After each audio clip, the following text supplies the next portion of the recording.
Most respected Thai, dear brothers, dear sisters. Yesterday when I was walking down the hill, I heard the geese overhead. And every year when we have a monastic retreat, we have the goose sangha up in the sky, going back north about this time of year. And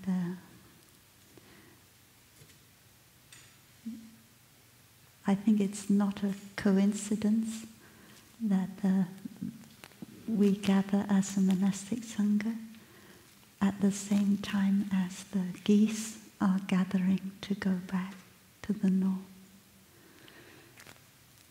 Because the geese are also a sangha. They have to fly in a certain formation, like a V. And every goose has its place in the formation, and that makes a flow of air, so that it's like a collective energy, so that the geese are supported by that flow of air, and they don't get so tired. It's a very long journey, thousands of kilometers that they have to go. And they make a honk honk noise to encourage each other as they go. And it means that we have to be in our position. The geese have to be in the right position, otherwise the goose sangha, it will not create a successful flow of air for the geese to be supported as they fly. So in our sangha it's a little bit like that. We also have to know our position in order to be able to support the sangha. And some of us are Shramanera, Shramanerica. Some of us are Shikshamana. Some of us are young bhikshu and bhikshuni. And some of us are middle bhikshu and bhikshuni. And some of us are elder bhikshu and bhikshuni. And we have to know who our elder brothers and sisters are, and who our younger brothers and sisters are. So we can help our younger brothers and sisters, and we can learn from our elder brothers and sisters. When you are a novice or when you are a novice or a shikshamana, you have a lot of energy of bodhicitta, because you just made your deep aspiration, and you know your position. And sometimes when you become a middling bhikshu or bhikshuni, you may lose some of your deep aspiration. Yeah. So we have to keep nourishing our aspiration, and we have many ways in which we can do that. And today I would like to share with you about the 4 fruits of the practice in Plum Village, and the 4 tenets of Plum Village that Thai suggested before he suggested the 40 tenets. So I'll write them on the board.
Cái này tiếng Phạn, chân tôi không có biết cái chữ đó tiếng Việt.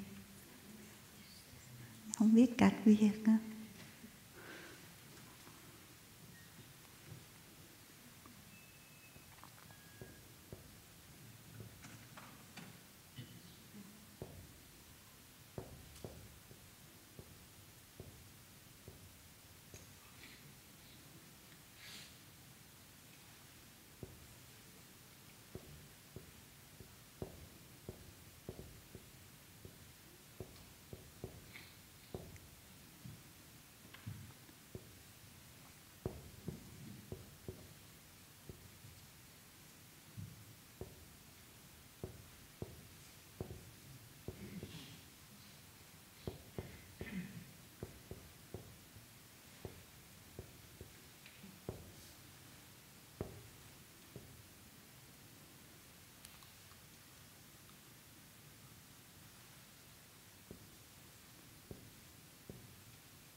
So the first fruit of dwelling peacefully is something we can practice in two ways. One way is that we don't feel we need to go anywhere else. And another way is in every moment to be able to dwell in the present moment. So if we can dwell in the present moment, then we won't have the feeling that we need to be somewhere else. And normally we have an idea that the Pure Land is somewhere else. The Pure Land is a place where we don't have to suffer. But that place is not here, because here we have to suffer.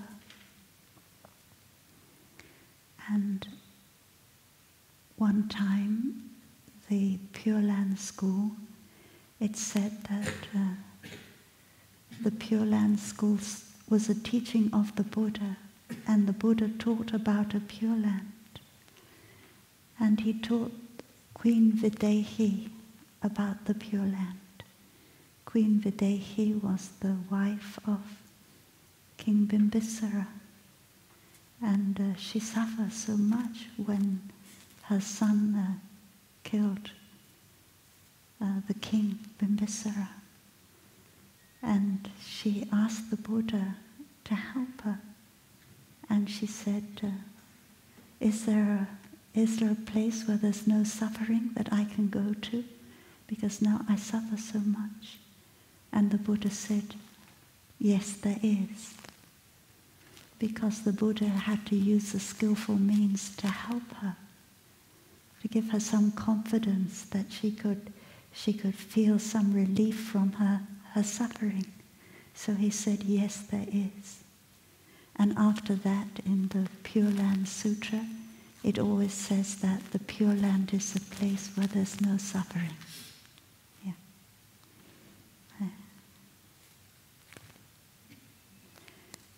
And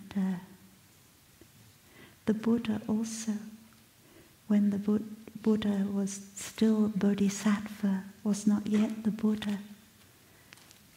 The Buddha said when he was a Bodhisattva, he was also looking for a place where there was no suffering.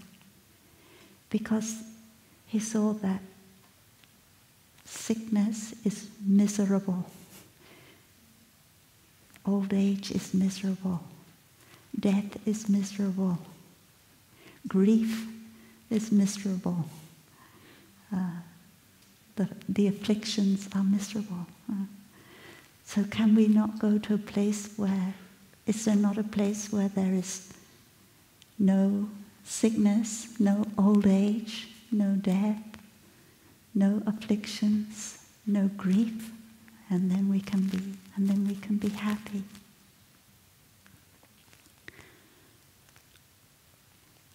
So that was the question that the Bodhisattva asked.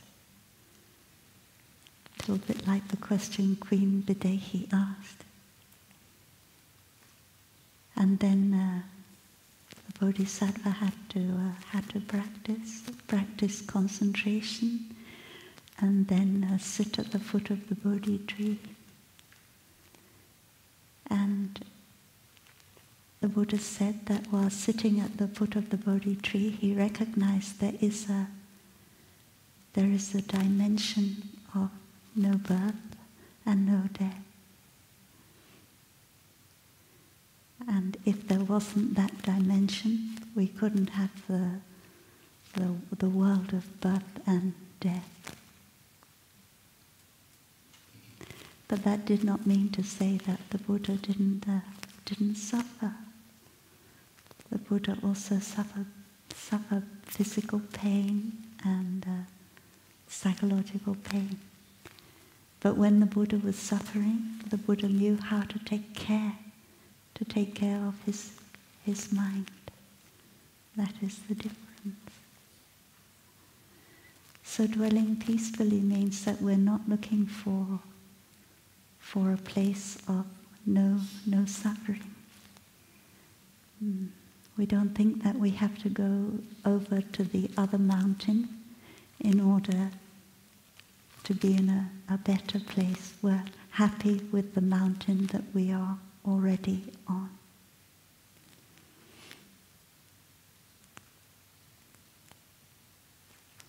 Sometimes we have the difficulties in our Sangha, and one time Brother Phap Ung, he said to me, these difficulties are just the mud that you need to grow the lotus. Don't run away from the difficulties.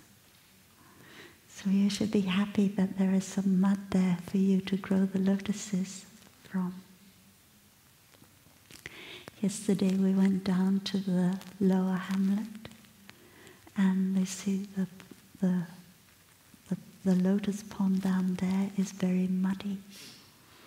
And so I said, oh, it's so muddy, this pond. You think that it would be nice to have clear water where you can see down to the rocks on the bottom of the pond. So you don't like the muddy water. And then I said to myself, oh, but the lotus's roots are down in the mud. And if there wasn't the muddy water, we wouldn't have the lotuses. So in the EIAB we have a pond, but it's made out of stone. Doesn't have any mud. And so the brothers and sisters say, oh, we should bring some lotuses over from Plum Village and put them in the pond. But then somebody else said, oh no, that's no good because there's no mud there, so they won't grow. So the first fruit is to be able to dwell peacefully wherever you are. Yeah. And sometimes we think that, oh, the Thai has given us 4 fruits. They're very practical. They're much more practical than the fruit of stream enterer, once returner, no more returner, an arahat. Those things are difficult for us to understand what it means. But the 4 fruits we have in Plum Village are very easy to understand. And sometimes we may think, oh, first of all, when I'm a novice, I will practice to dwell peacefully. And then when I'm a young bhikshu, I will practice to arrive. Then when I'm an elder bhikshu, I will practice interbeing and no birth, no death. But it's not like that. We have to practice all 4 fruits at the same time. And the fruit means that you have some experience of these things in your daily life. It doesn't mean to say that you have a fruit there that you can, it will be there forever. So like if you have a tangerine, you eat the tangerine, it's finished. You have to get another tangerine. So you have to practice so that those fruits, they're always there in your daily life. And if you want to keep a Kongfu book, you can draw, and dwelling peacefully, you can draw a line how long you dwell peacefully today. And I've arrived, I am home. How long is the line for today? Into being. How often was I able to see in my daily life the interbeing nature of things? And no birth, no death. Was I able, when I look at the leaves, was I able to see the no birth, no death nature? So we can practice in our daily life. If we are a novice, we can practice all 4 fruits straight away. And if we are an elder bhikshu or bhikshuni, we also have to keep practicing all 4 fruits. So the second fruit is, I am home, I have arrived. And it's so important to feel at home. As human beings, we really need to feel at home. Jesus said that the foxes have their holes to sleep in, and the birds have their nests. But the Son of Man, he did not find the place where he can be at home. But later on, we practice and we can find a place.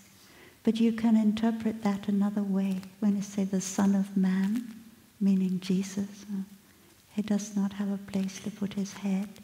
It could mean he doesn't get caught in that place. He doesn't think that is the place I have to put my head. And I think many of us, we ask ourselves, where is my true home? Is my true home, for me, is my true home in England? For you, is my true home in Vietnam? And can I feel at home when I'm not in England? Can you feel at home when you're not in Vietnam? Or do you always think, I need to go back to England in order to be in my true home? Because when I was a child, then I had the safe home to go back to every day. When I've been to school, I come back home in the evening. If I have a difficult day in school, then my mother can give me a hug. She can help me to feel better. Even though at school I have a hard time, when I come home, I don't have that hard time. So that I feel at home. But when I become a monk or when I become a nun, then I choose a different home. I choose the Sangha as my home. And if someone is unkind to me in the Sangha, say something to hurt me, I can't go and cry when I come home in the evening and say to my mother, oh, they were unkind to me at school today, and then my mother give me a hug and help me to feel better. In the Sangha, I don't have that opportunity. So I have to practice some time to feel that the Sangha is really my home. And in my family, everybody has the same kind of nose, same kind of eyes, same color hair. So they all, English people in my family, we all speak the same language. And in our Sangha, people have different kind of nose, different kind of eyes, hair, and they speak all different kind of language. So I have to practice to understand the word home is different. When I was a child, I understood the word home have the meaning the place I go when I come home from school. But now, when I practice, I have arrived, I am home, then I understand that the Sangha is my home. And that is mostly to do with my perception, whether I see the Sangha as my home or not. Basically, it comes from me. It doesn't come from outside of me.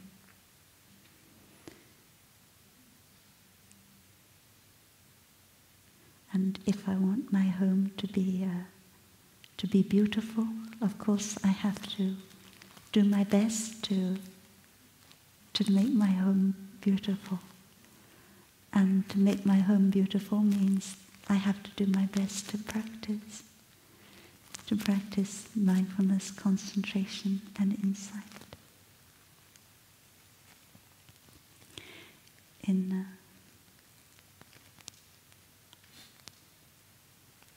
One time I wrote a song and it said,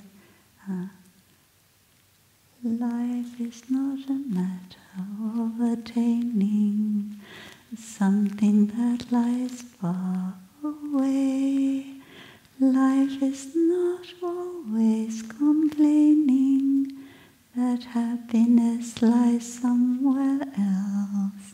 So every time I write a song, Thai always tells me the best line in the song. So Thai told me the best line in this song is not complaining that happiness lies somewhere else. I also wrote a Pure Land song one time. And the Pure Land song was because I had a dream. And in the dream, I really felt I was in the Pure Land. And I was in the Sangha. It was a long time ago, maybe in 1994 or something, 1995, I wrote that song. And the Sangha, the Sangha had gone to live in the place where I grew up. So I still have the idea of my home and my Pure Land are the same. And in my Sangha, then I remember Sister Tue Yin was there, Sister Bao Yin was there, other sisters were also there. And we were practicing walking meditation. And it was raining, and it was very early in the morning when the light was just coming, and it was the gentle rain.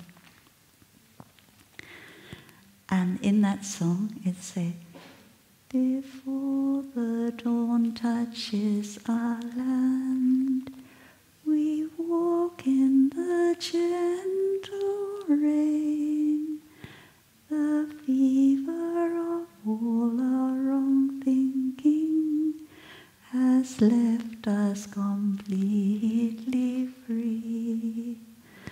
The deep green ocean touches our land. We breathe in its salty fragrance.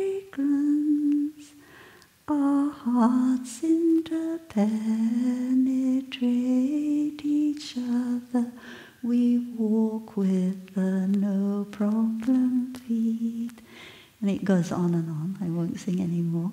But you know, Thai's favorite line in that song is our hearts interpenetrate each other.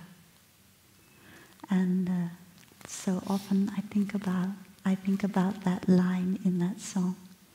And I will come back to that later when we talk about the 4 tenets of Plum Village. So they say that happiness, life is not complaining, but happiness lies somewhere else. And sometimes we have expectations. We have expectation of ourselves and expectations of someone else. So we have an aim, and we want other people to be like that, and we want ourselves to be like this. And one thing that helps me a lot, not to have expectations of my brothers and sisters and myself, is practicing the 3 touchings of the earth. Because in the second touching of the earth, we get in touch with our Sangha, and we get in touch with our, what we call our spiritual ancestors and our spiritual descendants. And our spiritual ancestors is anyone who is older than us in the Sangha. So Sister Chân is my spiritual ancestor. And our spiritual descendants, anyone who's younger than us in the Sangha. So I have a lot of spiritual descendants. And we see that some of them are doing very well in the practice. And we really admire their practice. And some of them have ups and downs, and they don't always do so well in the practice. But never mind, they're all part of me. They are all part of the river of life in which I am flowing. And I accept them all, because I myself am not by any means perfect.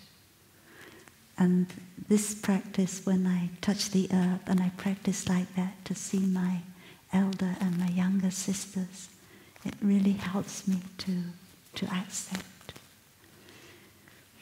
and to feel at home in the Sangha. When I first came to Plum Village, I was still a lay person, and I thought, oh, soon I have to go back to teaching in England. But Sister Chân said to me, maybe Thai will ask you to stay. I think maybe it was Sister Chân idea, and she hadn't talked to Thai yet, but she thought she would talk to Thai. So I'm thinking that, oh, I couldn't believe it. I'd be so lucky. I won't have to go back and teach in England anymore. And then it really happened. One day, walking in the upper hamlet, Thai said, would you like to be a permanent resident in Plum Village? So I thought, oh, yes, Thai, that would be very nice. Yeah, I would like that. And then I said to Thai, but Thai, what do you want me to do when I'm a permanent resident in Plum Village? And Thai said, I want you to be yourself. So I thought, oh, that's not too difficult. It's easy to be yourself. And then Thai thought a little bit, and Thai said, well, you can also plant some mustard green and some coriander in the winter to eat. So I said, oh, that's okay, not too difficult.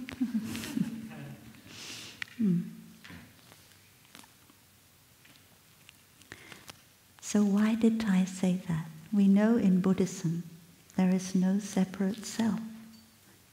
So why did Thai say, I want you to be yourself, you can be yourself in Plum Village?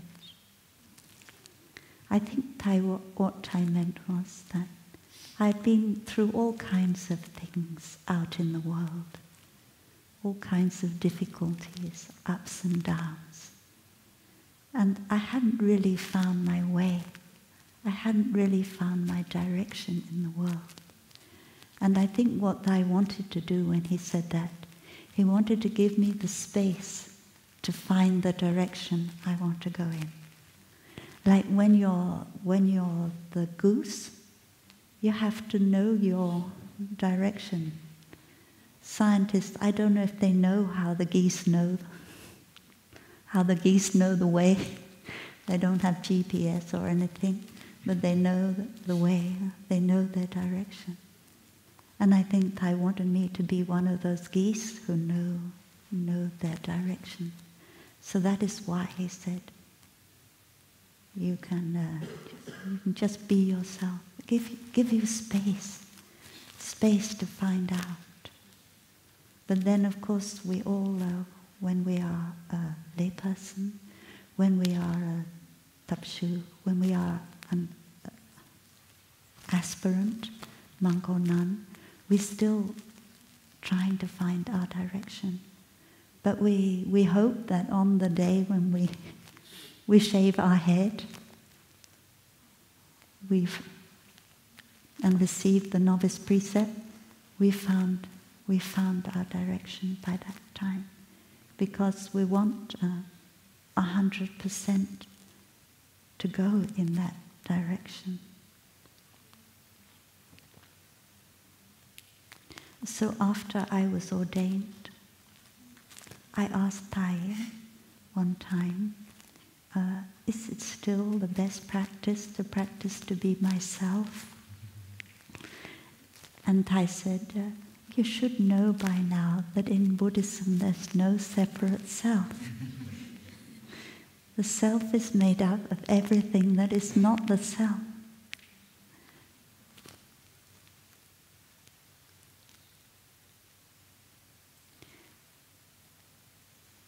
So that is a very deep teaching. It is the teaching of interbeing.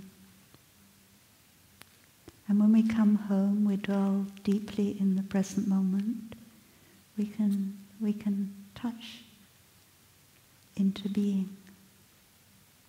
Today, before we have the Dharma talk, I practiced the meditation on my father and my mother in myself. It's often before a Dharma talk I practice that, because you can practice very quickly. In 5 minutes you can already realize the practice. Yesterday I heard that my father was not doing very well. So I felt very unhappy inside. And then in the evening, when I sat down to write my Kongfu, so I wrote down this. I said, Father, I know what you want of me, to do what you have not been able to do, to take you and the ancestral line one step further.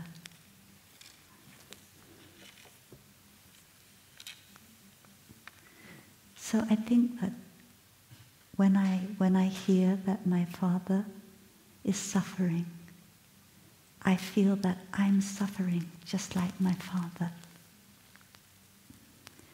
Maybe my father has not had the opportunity to hear all the Dharma talks. He definitely has not had the opportunity to hear all the Dharma talks that I've heard on no birth and no death. And maybe he has not had the opportunity to realize the truth of no birth and no death. And in fact, if I ask myself, have I realized the fourth fruit of no birth and no death in a solid, stable way? I tell myself, no. There are times when I see clearly there is no birth and no death, but I haven't really transformed that idea of birth and death in the store consciousness. But yesterday I told myself that is what my father wants, more than anything. He wants me to make that deep transformation, to end the fear of birth and death that he hasn't had the opportunity to do. And if I really want to be a filial, a pious daughter, that is my practice. So when I practice into being, I always start with the breathing in and out. I am breathing in and out with my father's lungs or my mother's lungs. Breathing in and out, I am sitting with my father's back or my mother's back. This isn't something I can do intellectually, but science tells me very clearly that half of my back is my father and half of my back is my mother, the chromosomes. And the same with my lungs. Half is my father, half is my mother. Without my mother and father, there would be no back, there would be no lungs. I can call my back and my lungs. So I practice like that. And I see clearly that my mother and my father are very much alive in me. And once I see that, I have, in a sense, touched the truth of no birth and no death. And so I can ask in the meditation, Father, I see that you're not really born, you don't really die. Do you also see that you are not born and you don't die? And I can ask my father in myself that question. And he says, yes, yeah.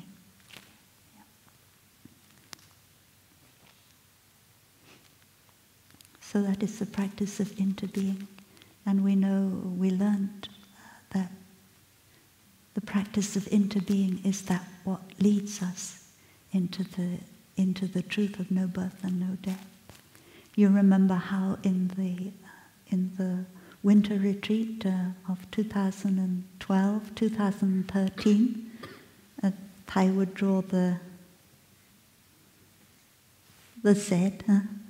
So here we're in the historical dimension, and then we go slide down, and it is the looking deeply into being that take us down the slide into the ultimate dimension of no birth and no death.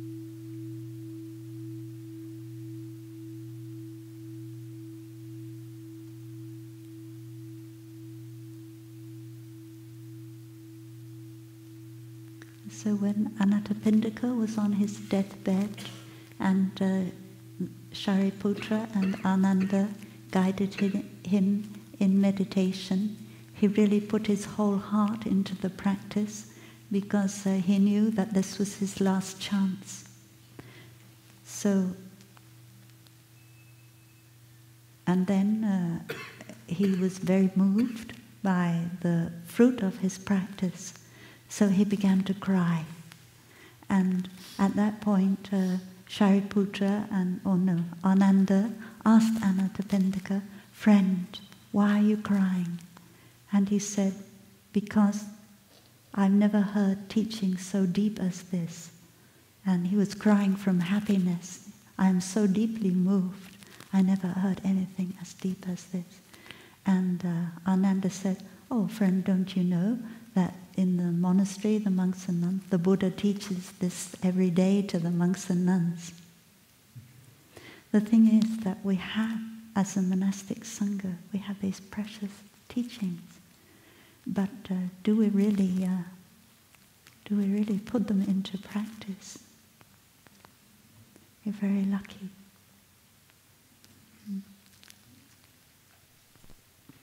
sometimes when, like I said before, when you become a middling bhikshu, bhikshuni, you may lose a little bit your motivation.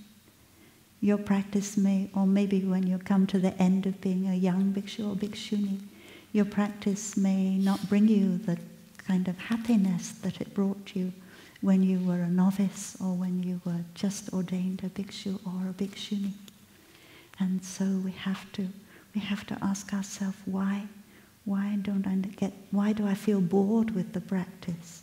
Why do I have to force myself to do sitting meditation, force myself to do walking meditation? Before I heard the bell and I felt so happy that now I have a chance to go and practice these things.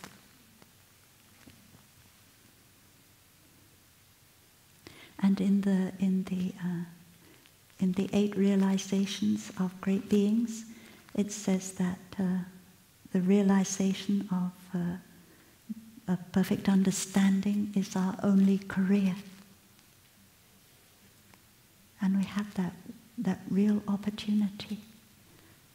Like I said before, I have that real opportunity to realize no birth and no death for the sake of all my blood ancestors. And I have the help of all my spiritual ancestors who've gone before me, because they have realized that fruit. And I want to go in their footsteps and continue what they realized in my own life as a monk or a nun. So I think, if anything, that kind of motivation is what now I would call myself an elder bhikshuni. But that motivation to realize the understanding is what keep my bodhicitta alive. You may say, oh, that's very Hinayana motivation, because you just want it for yourself to have that understanding. But it's not. It's Mahayana also. It's Mahayana because we know when we have that understanding, we liberate our ancestors. And we know that when we have that understanding, we have freedom from fear. And the freedom from fear is what can help us help other people most of all. Thai always said that that is the gift of non-fear is the greatest gift. We can give material things, we can give the Dharma, but the gift of non-fear is the greatest gift. And only by realizing no birth, no death, can we give that gift. So when I help the lay people now, I can give and help my younger brothers and sisters now. I can give them the Dharma, but it's not sure I can give them non-fear. So that motivation in me is strong because I want to be able to give that gift of non-fear. And that is what makes it a happiness to do sitting meditation with the Sangha, a happiness to do walking meditation with the Sangha, because there are always moments, even though not the whole sitting or the whole walking, but there are always moments when there is enough concentration to be able to touch no birth, no death for a short time.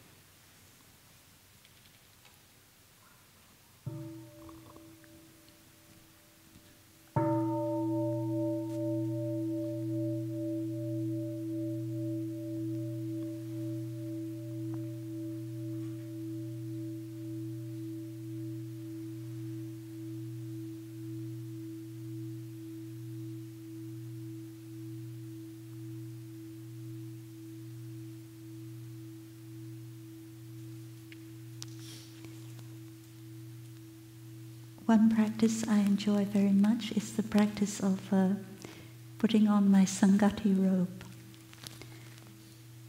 So I put my Sangati robe on my head and I say, Đời đời nguyện mang theo. I vow to wear it life after life. And to me that is also a practice of no birth and no death. Because at that point I see my younger sisters, because my younger sisters are my continuation in my spiritual life. So to me that is what it means. I vow to wear it life after life. There is no separate self, me, that will be reincarnated and become a nun. But as a Sangha, we keep the Sangati robe life after life. So now we go across to the 4 tenets of Plum Village. And so I'm grateful to Thai Pat Kham who pointed these 4 tenets out to me, because I had completely forgotten them.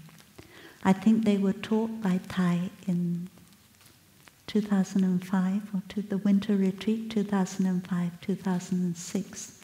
And that time Thai was talking about the different schools of Buddhism.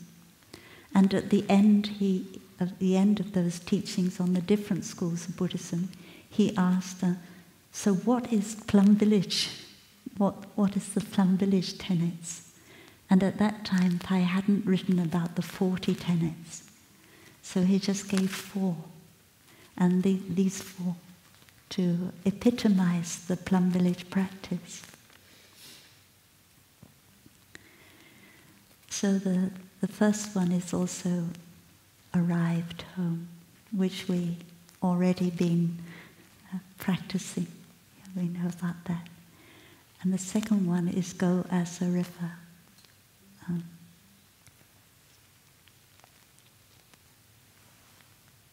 So first of all, this means that we don't become enlightened. To me, this means I don't become enlightened on my own.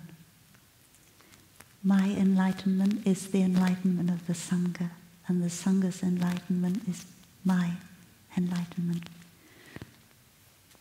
Because we're all part of the same river. We're all going in the direction of the ocean, and the ocean has one taste, the taste of salt, or the ocean of the Dharma has one taste, the taste of liberation. And as a Sangha, we are going in that direction. And we all, like we said before, we're all different. One monk in the time of the Buddha said that he didn't very much like being in the river of the Sangha, because when the river is in flood, when there's a lot of rain, then it goes very fast, and the trees on the edge of the bank, they wash along with the river. They go along in the river. And he said, our Sangha is like that. It's like a river. It's going very fast. And as many trees and things have fallen into that river. And the trees of all the different castes. We're not just Brahmin caste. We're also Shudra caste and other castes. So sometimes we want our Sangha just to be all one caste. And the Buddha wanted to have a Sangha that was every caste. And Thai want to have a Sangha that is every nationality, every culture. And that is the river of our Sangha in Plum Village. And of course we have our monastic culture, and we have our culture from our homeland. And I have my English culture, and other people have their French culture, and your Vietnamese culture. And every culture has something very beautiful in it. And when I come to the Sangha, I bring the beautiful thing of my culture into the Sangha. And at the same time, I learn from the beautiful thing of the other cultures. And in our time, our world is not separate nationalities. Everything is global now. We have to have a global spirituality, a global ethics.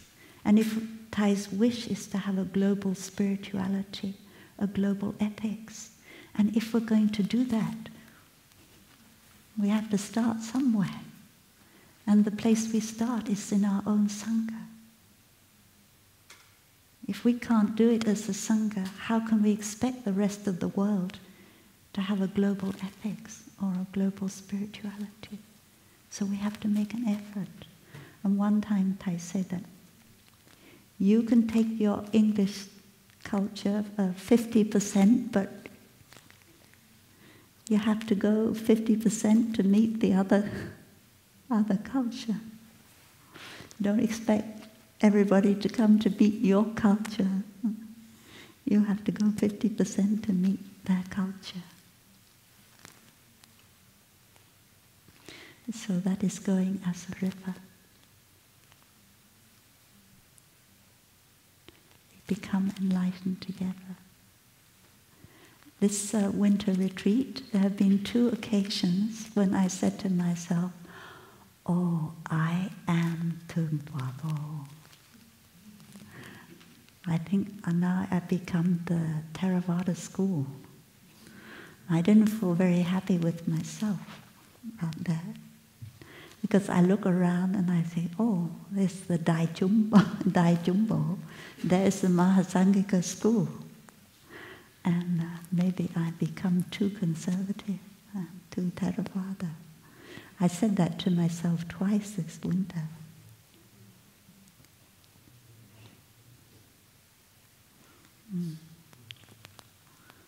So now we have a lot of young, we always have had a lot of young monks and nuns, Mahasangika.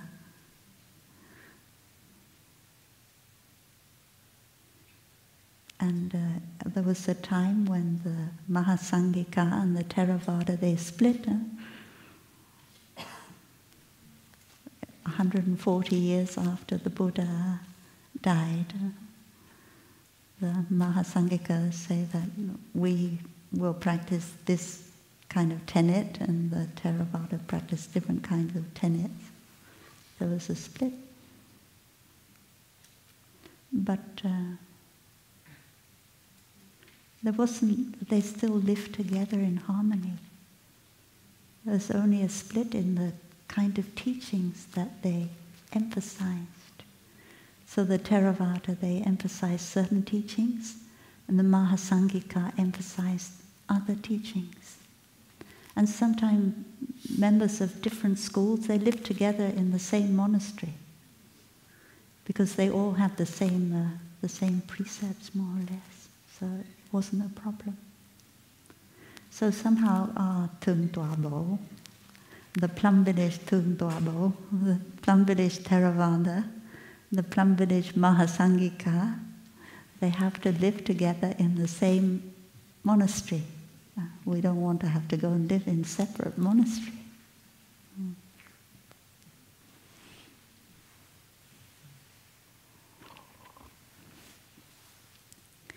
So the first step is Mahasangika always have to say their idea, their opinion. It's very important. Thương Tòa Bồ always have to say their idea, their opinion. And they have to listen deeply to the other idea, the other opinion. Because we really want our teachings and our practice to be applicable to the time in which we are living. And our teacher was a revolutionary. But he's also quite conservative in some ways. He wanted to conserve certain things. and we want to change certain things. And our path is to continue our teaching. And I think there will always be in the Sangha people who are more progressive and people who are more conservative. And that is not something to be sad about. That's something to be happy about, because we can balance each other.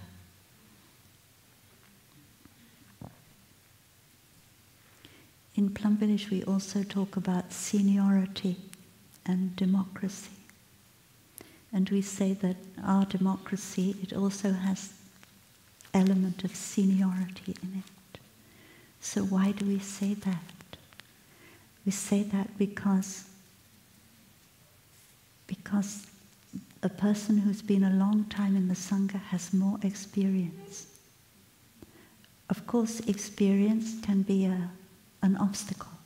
You can be caught in your experience. You can say, oh, in the past it happened like that, so it'll happen like that again in the future, which is not sure that it will.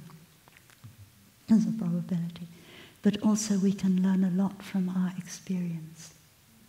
So if a number of people with a long experience in the Sangha, they sit together, they have the insight of experience.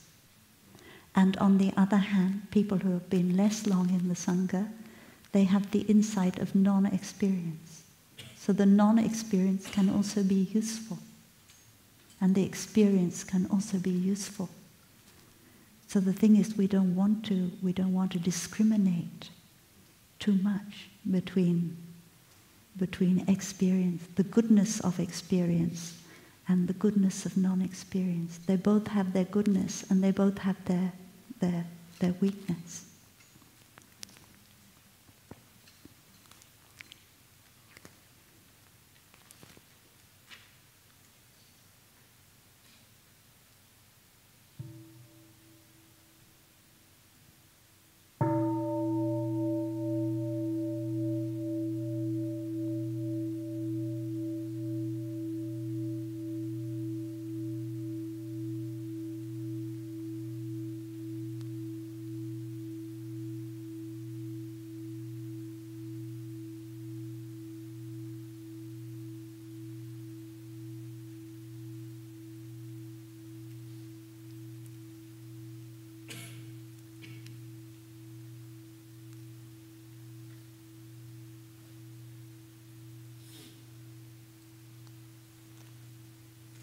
So those of us who have a long experience in the Sangha, we really have to offer that.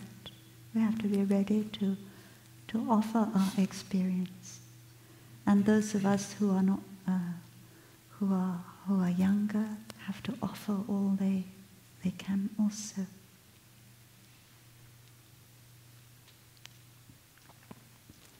And I think in that way that we will go forward, that we will be able to adapt to the time in which we are living. Even though we look at the 40 tenets and we think that, oh, that's Plum Village. But in the introduction to the 40 tenets, Thai say very clearly that these tenets have to change. They will not always be like that. But for the time being, they are the cream of the Plum Village practice.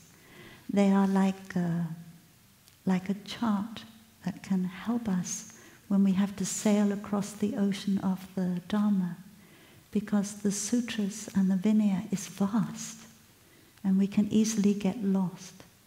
And at the moment, the 40 tenets are a very good way to stop us getting lost,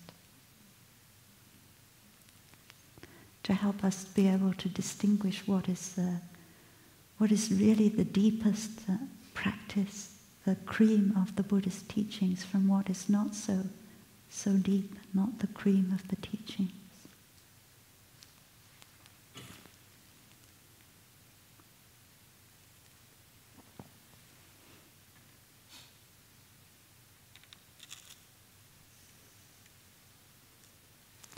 sometimes when one of our brothers or sisters leaves the Sangha, we feel very sad.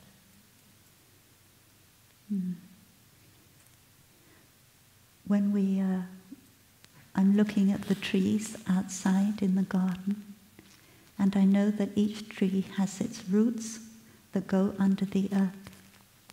And the roots of the trees are in touch with each other under the earth. Although on top we can't see that the trees are in touch with each other, under the earth they are.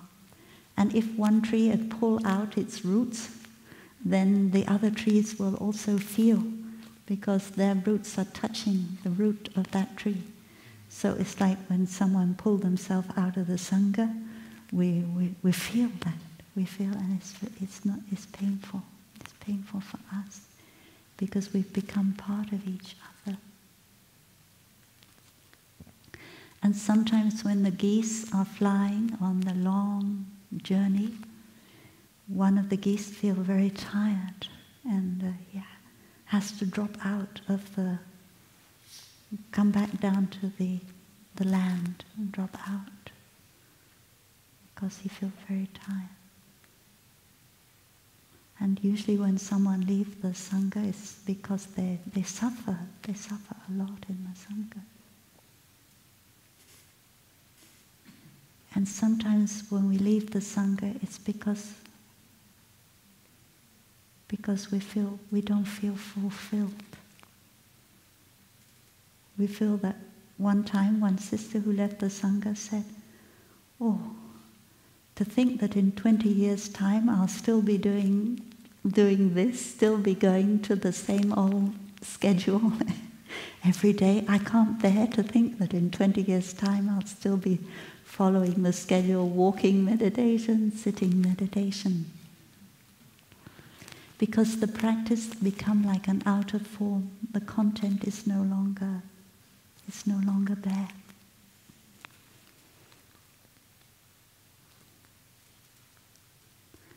So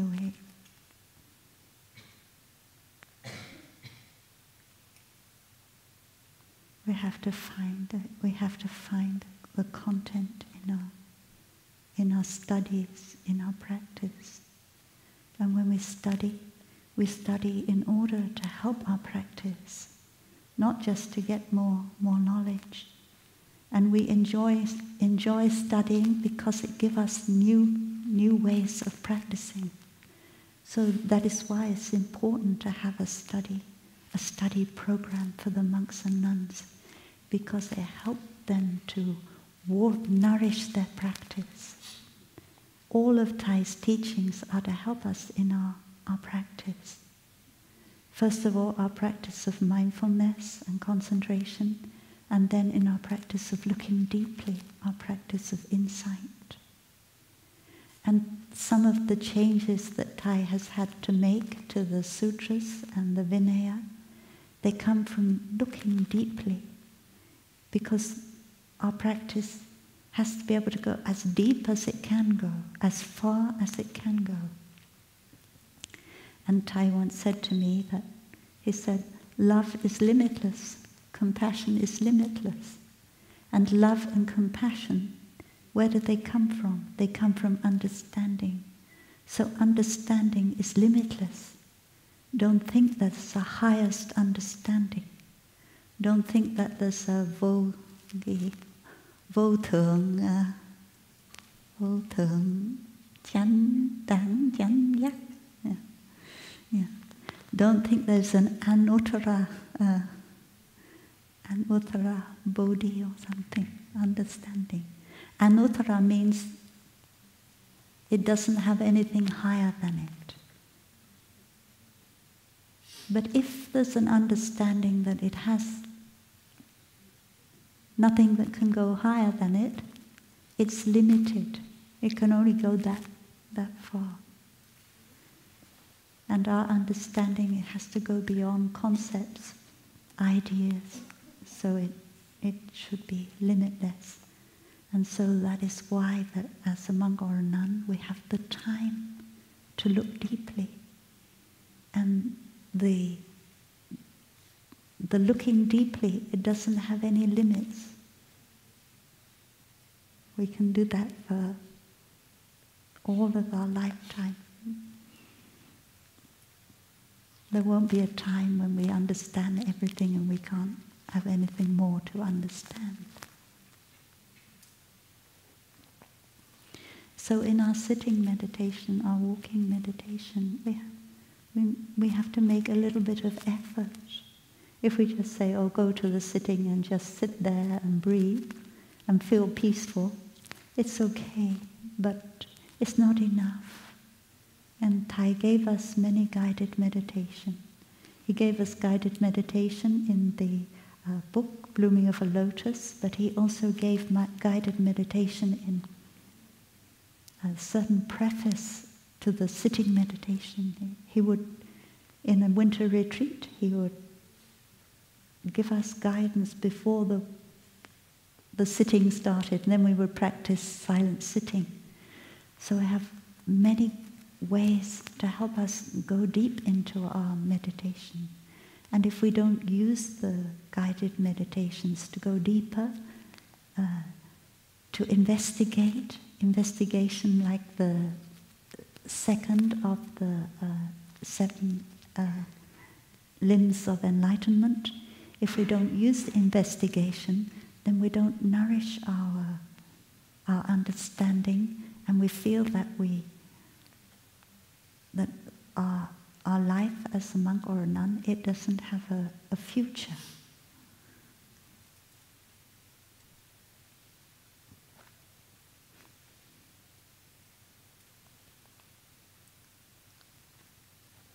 So the times and the truths, the 3 times and the 4 truths, they inter-are.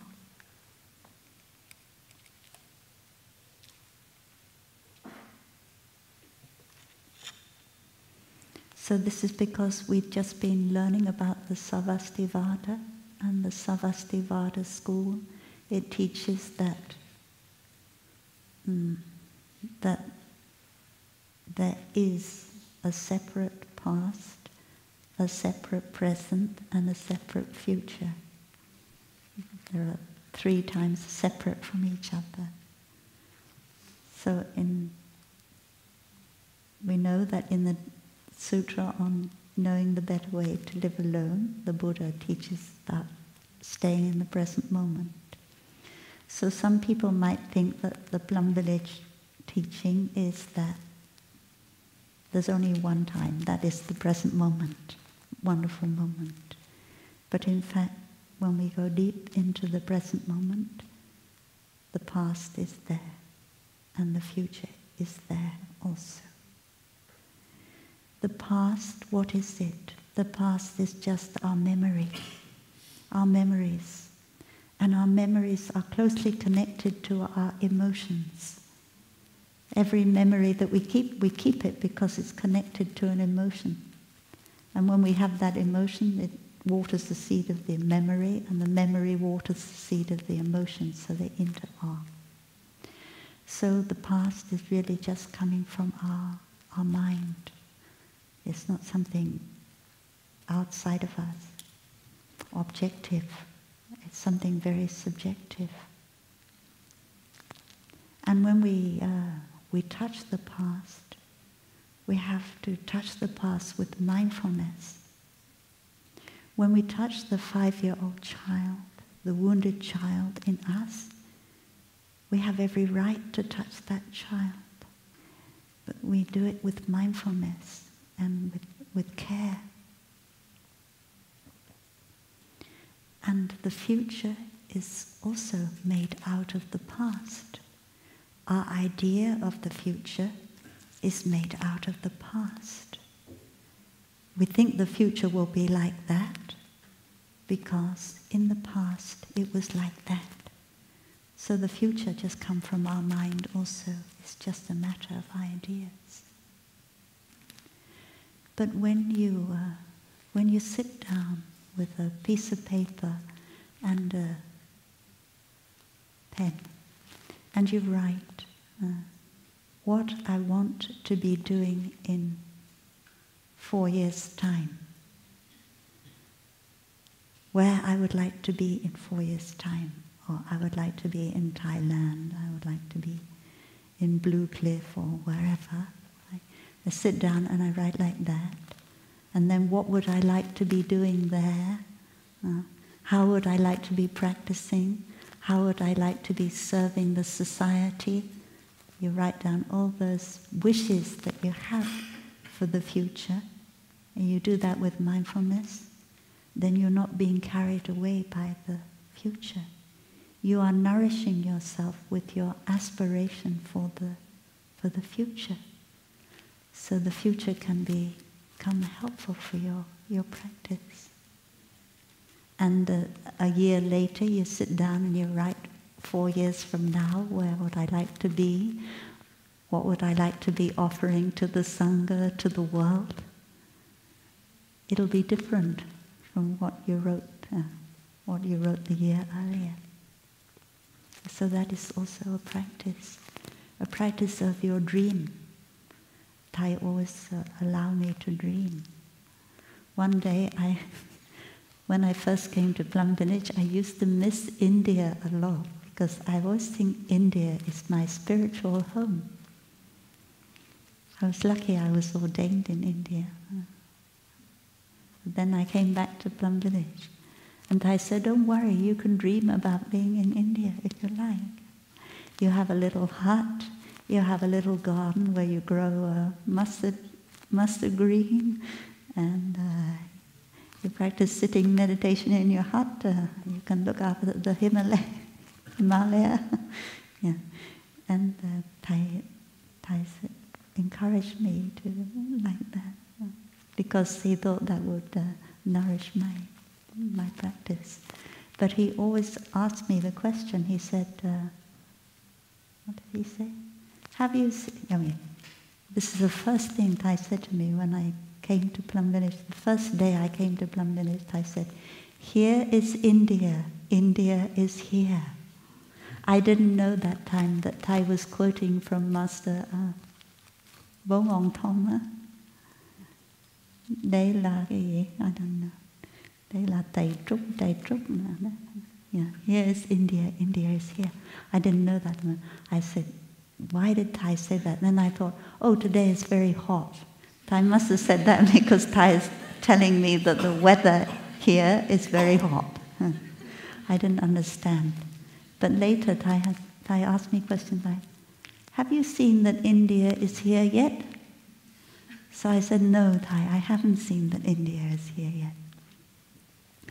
And then one day when I was in London, we were doing a retreat with Thai. Suddenly I saw, even in London not very like India at all. I suddenly saw, here is India. India is here. Anyway, so the 3 times they inter-are, and the 4 truths they inter-are. This very beautiful teaching of Plum Village, I think. And this is one of the main reasons why Thai have to revise the Heart Sutra and give us the sutra that takes us to the other shore. And in that sutra, because we used to say no suffering, no origin, no end of suffering, and no path. And one time in a question and answer, somebody asked me, why do you keep talking about mud and lotuses? You say you have to have suffering. It's very clear in the Heart Sutra, it says there is no suffering. So I see that people get misled by the words no suffering. And now we say the suffering, ill-being, or suffering, the origin of suffering, are also not separate self-entities. It's beautiful. And also in Plum Village we have the mixed feelings.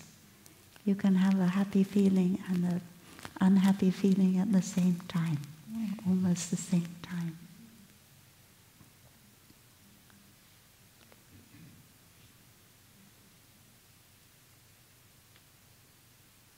one time one of my sisters told me her mother is very sick.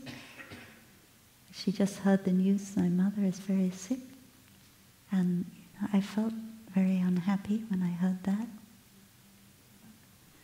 But at the same time, I felt a little bit of happiness because I felt, yes, but the Sangha is here to embrace my sister, and the Sangha is also here to send energy to my sister's mother. So she has a chance that she wouldn't have if we weren't in the Sangha. So in that suffering, there's also a bit of happiness. It's very clear that the Buddha taught the interbeing of the Four Noble Truths. In the Samyutta Nikaya, there's a sutra in the Samyutta about the Noble Truths, and it's called the Gavampati Sutra. And the Buddha says clearly that once you have seen into the First Noble Truth, if you've seen into it correctly, you will see the other three Noble Truths. If you look deeply into suffering, you will also see its origin, its end, the happiness, and the way to the end. So that is our way of practice. And the last of the four tenets is being born. Ripening means starting a new life. Starting a new life at every moment. And the Buddha also taught, one day the Buddha asked the question, how do you practice on the looking into dying, into your death? How do you practice in order to touch the deathless?